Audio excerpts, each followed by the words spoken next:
എപ്പിസോഡിന്റെ opening സീനിൽ നമ്മുടെ ഒറോച്ചി അവനാണെങ്കിൽ തിളച്ച വെള്ളത്തിലിരുന്ന് അങ്ങനെ തണുക്കുന്നതെന്ന് പറഞ്ഞ് നിലവിളിച്ച് കരയാണ്. ലേഡിയാണെങ്കിൽ ഒറോച്ചിയുടെ നിലവിളി കേട്ട് അവന്റെ അടുത്തേക്ക് ഓടി വരും. അവൾക്കാണെങ്കിൽ ഭയങ്കര അത്ഭുതം. കാരണം തിളച്ച വെള്ളത്തിൽ കയറി നിന്നാണ് അവൻ തണുക്കുന്നേ എന്ന് വിളിച്ചു പറയുന്നത്. അവളാണെങ്കിൽ ഡൗട്ട് തീർക്കാനായിട്ട് നൈസായിട്ട് ആ വെള്ളത്തിൽ കൈമുക്കും. അവളുടെ വിരലുകൾ അത് പൊള്ളിപ്പോവാണ്. നിങ്ങൾ എന്തായി പറയണേ? ഇത് തിളച്ച വെള്ളമാണ്, നിങ്ങൾ എന്തിനാ ഇങ്ങനെ വിട്ടിത്തം വിളിച്ചു പോകുന്നേന്ന് ചോദിക്കും. അതിന് അവനാണെങ്കിൽ ഭയന്ന് വിറങ്ങലിച്ച് ഇപ്പൊ അവളോട് പറയും, ഓടൻ അവൻ കൊല്ലപ്പെട്ടു. പക്ഷെ അവന്റെ അസിസ്റ്റൻസ് അവരിപ്പോഴും ഇല്ലാതായെന്ന് എനിക്ക് വിശ്വസിക്കാനായിട്ട് കഴിയുന്നില്ല.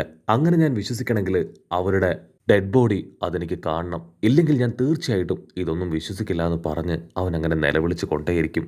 കട്ട് ചെയ്ത ഇവിടെ അഷുറ ടോജി അവനാണെങ്കിൽ ഒരുപാട് ഫൈറ്റൊക്കെ ചെയ്ത് ചോരയിൽ കുളിച്ച് അങ്ങനെ നിൽക്കുകയാണ്. എന്ത് ചെയ്യണം, എങ്ങനെ മുൻപോട്ട് പോകണം എന്നവൻ അറിയില്ല.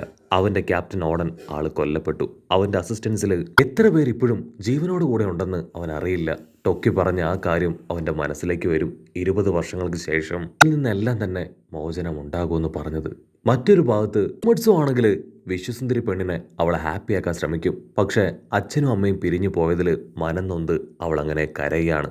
ഇവിടെ ടെഞ്ചറോ അവനാണെങ്കിൽ യുദ്ധങ്ങൾക്കെല്ലാം ശേഷം ആരുമില്ലാത്ത ഒരു വീട്ടിലേക്ക് കയറി വന്ന് അവിടുന്ന് പൊട്ടിക്കരയും. ആണെങ്കിൽ അവന്റെ ദേഷ്യത്തെക്കുറിച്ചും കോപത്തെക്കുറിച്ചും നന്നായിട്ട് അറിയാം. സോ ഇങ്ങനൊരു സിറ്റുവേഷനിൽ പുറത്തു പോയാൽ അത് ശരിയാവില്ല.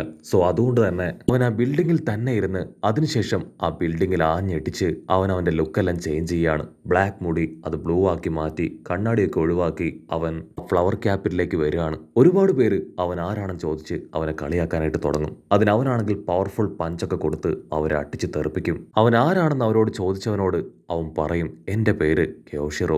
അതായത് ഈ ഒറോച്ചിയുടെ കൂടെയുള്ള അവൻ്റെ അസിസ്റ്റന്റ് ക്യോഷിറോ അത് ഡെഞ്ചിറോ ആണ്. ഡെഞ്ചിറോ ആണെങ്കിൽ വളരെ ബ്രില്യൻ്റ് ആണ്.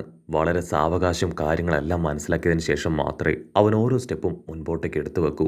സോറോച്ചിയുടെ അടുത്തേക്ക് വന്ന് ഡെഞ്ചിറോ ക്യോഷിറോ എന്ന പേരിൽ അവനെ കൺവീൻസ് ചെയ്ത് അവൻ്റെ അസിസ്റ്റന്റായി മാറി. വിശ്വസുന്ദരിയെ കൊല്ലാതെ അവളെ നൈസായിട്ട് രക്ഷപ്പെടുത്തിയത് ഡെഞ്ചിറോയുടെ കഴിവാണ്. ഒറോച്ചിയെ കൺവീൻസ് ചെയ്യാനായിട്ട് ഒറോച്ചിക്ക് ഇഷ്ടമുള്ള പണവും സ്വർണങ്ങളും എല്ലാം തന്നെ അവൻ ഗിഫ്റ്റായിട്ട് കൊടുത്തു. നിങ്ങൾക്ക് വേണ്ടി ഒരു സ്ലേവ് ആയിട്ട് ജീവിക്കാൻ ഞാൻ തയ്യാറാണെന്ന് പറഞ്ഞ് അവനെ കയ്യിലെടുത്ത് ഒറോച്ചിയെ പ്രൊട്ടക്ട് ചെയ്തിരുന്ന ആ യാക്കുസ ടീമിനെ അവരെ ഇവൻ കയ്യിലെടുത്തു. അങ്ങനെയാണ് അവൻ അവിടെ ഒരു സ്പേസ് ക്രിയേറ്റ് ചെയ്തത്.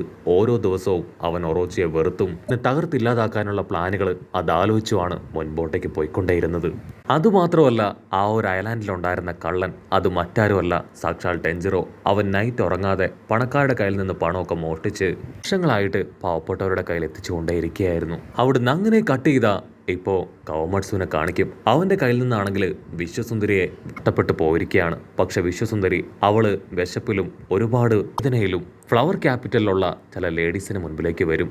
അവരാണെങ്കിൽ വിശ്വസുന്ദരിയെ ക്യോഷിറോയുടെ അടുത്തേക്ക് കൊണ്ടുവരാണ്. ക്യോഷിറോ ആണെങ്കിൽ അവളെ കണ്ട മാത്രയിൽ തന്നെ തിരിച്ചറിയും. അതിനുശേഷം എല്ലാ കാര്യങ്ങളും അവളോട് തുറന്നു പറയുകയാണ്. വിശ്വസുന്ദരിക്കാണെങ്കിൽ ഭയങ്കര അത്ഭുതം. അവളാണെങ്കിൽ നടന്ന കാര്യങ്ങൾ അവനോട് പറയും. ഞാനുണ്ടായിരുന്നത് കവമട്സുവിനോടൊപ്പമാണ്.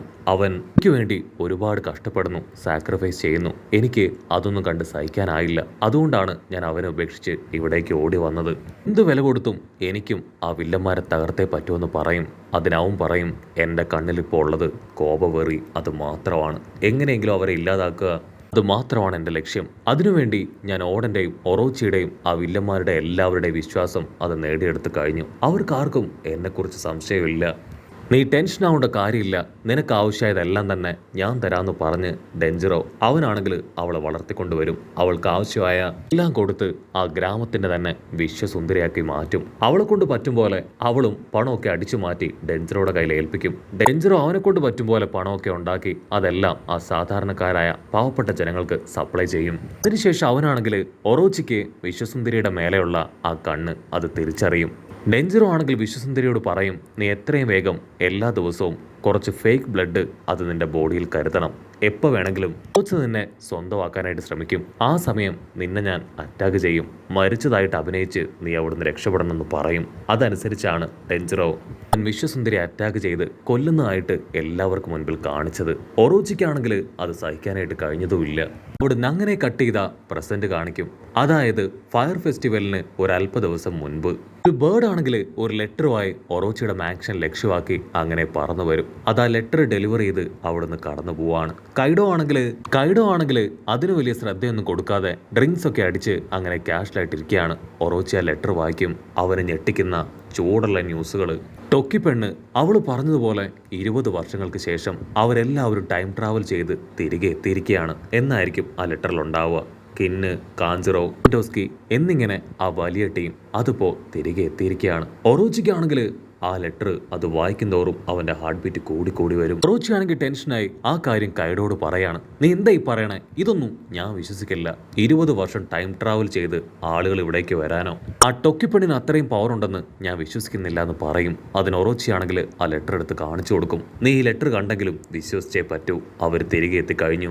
തുടക്കം മുതലേ സംശയം ഉണ്ടായിരുന്നു എന്ന് പറഞ്ഞ് അവനാണെങ്കിൽ ഇപ്പൊ അവന്റെ അസിസ്റ്റൻസിന്റെ അടുത്തേക്ക് വരും. അതിനുശേഷം അവരോട് ആ ഒരു ഗ്രാമം മുഴുവൻ ആയിട്ടുള്ള പ്രൊട്ടക്ഷൻ അത് കൊടുക്കാനായിട്ട് പറയും. ഇൻഫർമേഷൻ പാസ് ചെയ്യാനായിട്ട് ഒരുപാട് പേരെ അവൻ പല ഭാഗങ്ങളിലേക്ക് പറഞ്ഞയക്കും.